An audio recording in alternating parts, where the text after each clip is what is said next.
Bonjour Monsieur Soral. Dans une de vos récentes vidéos, vous disiez non sans humour qu'au cas où vos persécuteurs parviendraient à vous envoyer en prison, vous en profiteriez pour écrire un livre dont vous aviez déjà le titre et que ce dernier n'était pris qu'en allemand. Je voulais savoir si au-delà du trait d'humour, vous aviez réellement un livre en préparation et où vous en étiez de toutes ces persécutions judiciaires que vous subissez. Merci à vous et bon courage. Alors, très bonne question. Oui, je travaille sur un bouquin, c'est-à-dire je prends des notes, j'écris des passages.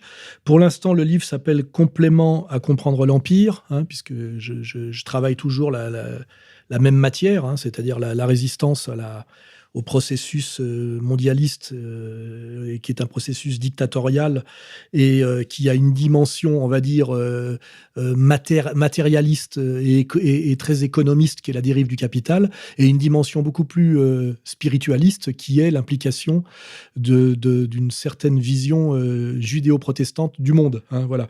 Donc je continue à creuser ce sillon-là en apportant des compléments, des approfondissements à mon livre Comprendre l'Empire. Le problème, c'est que quand je vais un peu plus loin dans l'approfondissement et la clarification des choses, je me heurte à un mur qui est plus du tout un mur éditorial, qui est le mur de la prison, hein. C'est-à-dire, si je publie à un moment donné ce complément à Comprendre l'Empire, il faut que j'accepte d'abord que le livre soit immédiatement attaqué, interdit, et que je sois lourdement condamné, et à mon avis, persécuté bien au-delà encore des persécutions que je subis actuellement. Ce qui ne m'aide pas, comment dirais-je, à accélérer le processus d'écriture, hein. L'auteur qui se bat pour pondre un livre en espérant avoir le Goncourt ou le Nobel, il est motivé pour écrire. Moi, chaque jour que j'écris un peu ce bouquin me rapproche de la mise à mort, que ce soit la mise à mort, on va dire, sociale, économique, ou même la mise à mort réelle.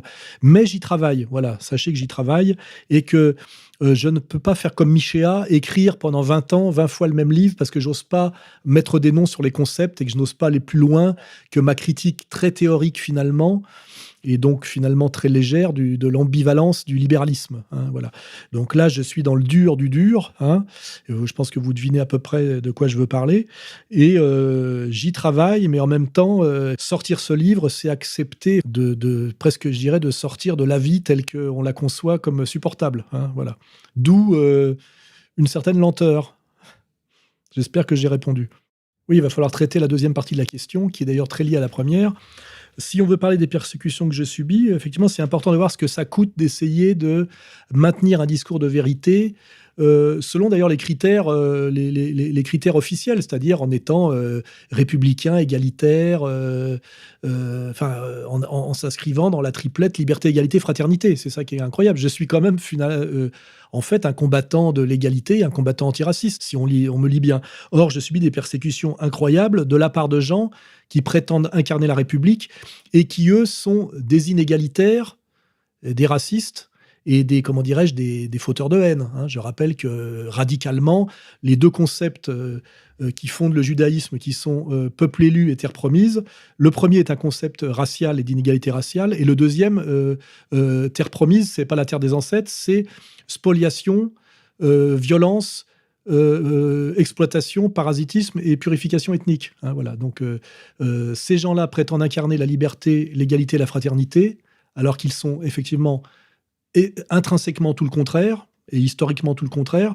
Et moi qui essaye de défendre effectivement, je dirais presque naïvement, la liberté, l'égalité et la fraternité, j'en prends plein la gueule par ces gens-là, hein, voilà. Donc jusqu'à quand cette obscénité va-t-elle durer? Je n'en sais rien. Est-ce qu'on mérite finalement ça, puisqu'on a accouché du mensonge des droits de l'homme?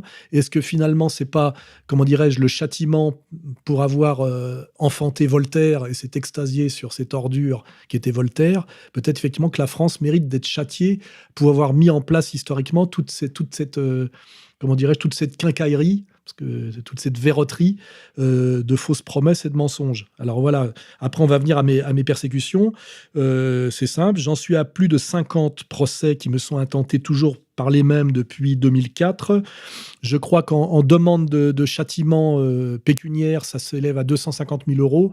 Je crois que j'ai déjà écopé pour pratiquement 80 000 euros de condamnation. Je suis soumis à des échéanciers qui me prennent absolument, puisque je suis insolvable, mais qui me prennent tout l'argent que je peux rentrer systématiquement sous forme de saisie, arrêt sur salaire, d'échéanciers à coût de 100, 200, 400, 500 euros par mois. Je préconise d'ailleurs que tout ça est normalement illégal, puisque les condamnations doivent être comment dirais-je, établi en fonction de votre feuille d'impôt et de vos revenus. Or, moi, je subis des condamnations qui sont totalement disproportionnées par rapport à mes revenus, ce qui fait que pour l'instant, je souscris à des échéanciers sur les 20 ou 30 prochaines années, en espérant qu'à un moment donné, il y aura la révolution. Mais je vis aujourd'hui officiellement de la charité publique, hein, puisque l'État et les parties civiles, c'est-à-dire la communauté de lumière, me prennent absolument tout l'argent que je peux gagner, hein, et même bien plus. Voilà.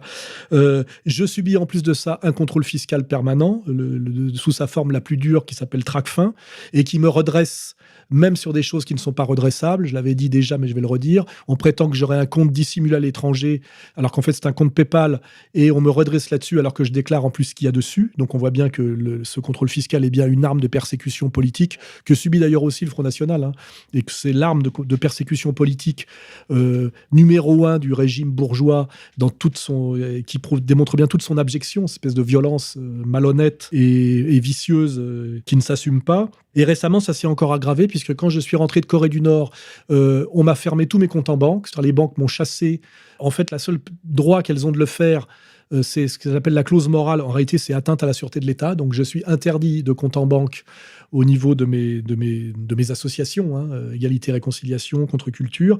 Et encore plus récemment, je suis interdit, pareil, au nom de mon association, d'assurance auto. C'est-à-dire que Égalité et Réconciliation est considéré comme groupe terroriste. C'est-à-dire qu'on a été chassé des banques et des sociétés d'assurance. Et c'est comme ça qu'on est puni, que je suis puni, c'est-à-dire par des persécutions, on va dire, économico-sociales au jour le jour, plus pouvoir assurer de voiture, plus avoir de compte en banque, passer son temps au tribunal, que tout l'argent que je gagne est repris par des condamnations et des parties civiles, hein. Je donne tous les mois de l'argent à Frédéric Aziza, je donne tous les mois de l'argent à Bertrand Deladoë, je donne tous les mois de l'argent à Feu Pierre Berger, hein, ça continue malgré sa mort. Donc il faut y avoir bien conscience du prix que coûte la résistance authentique à l'oppression.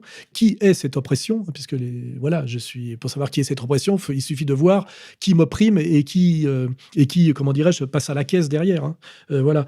Et ça vous expliquera pourquoi si peu de gens mènent le combat que je mène, hein, parce qu'à part Dieudonné, ça coûte vraiment très très cher, je dirais, sur le plan nerveux, quotidien, familial, etc., hein. Il faut avoir le cuir épais, hein, voilà. Et puis c'est là que vous pouvez aussi vous poser des questions sur les dissidents qui ne rencontrent jamais aucune difficulté sur le plan procédural ou sur le plan fiscal, vous voyez. Normalement, un vrai dissident se fait emmerder fiscalement et procéduralement. Les gens qui prétendent être des dissidents ou combattre le système et à qui il n'arrive jamais rien sur ces deux plans-là, il faut se poser des questions sur leur niveau de sérieux, leur niveau de subversion ou leur niveau de duplicité. Alors là, je ne citerai pas de nom, mais c'est pas très difficile. À part moi et Dieudonné, vous pouvez à peu près vous poser la question sur tous les autres, quoi.